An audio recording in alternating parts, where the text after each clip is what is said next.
Okay naman siya. Nagkita kami ni former President Rodrigo Duterte sa loob. Nandoon pa rin siya sa loob ng hospital. So, hindi pa siguro siya all clear.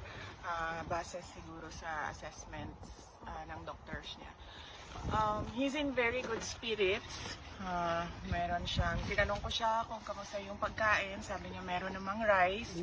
VP, Yes. regarding the his legal team and his decision na sabi ni Attorney Roque, he has to decide on.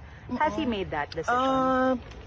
Very very general lang ang pwede ko i-discuss Okay. about the legal team and the legal strategies and kung anong mga ways forward legally.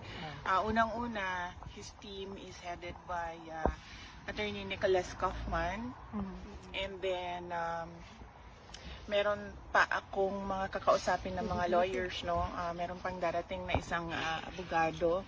I-interview ko siya para sumali sa team. And then once maayos na yung team for ICC, mag-withdraw si Attorney Medialdea kasi meron lang limited na mga slots for lawyers, and we want all the lawyers on board na merong ICC experience.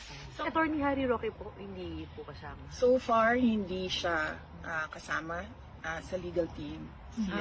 Bakit po? So, dalawa pa lang po. Yung potential na kakausapin pa lang, if ever.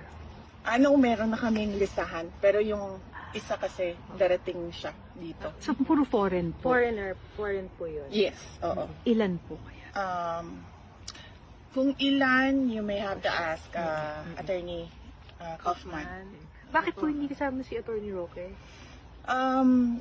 Well, because hindi pa kasi na-establish kung ano yung basis ng pag-stay niya dito sa Netherlands. And we don't want complications ba. Gusto namin nakatutok talaga yung lawyers doon sa kaso. And right now, I heard applying for asylum. And he publicly announced that already. You know? So we want him to focus on his asylum. And then we want our lawyers to focus on the case.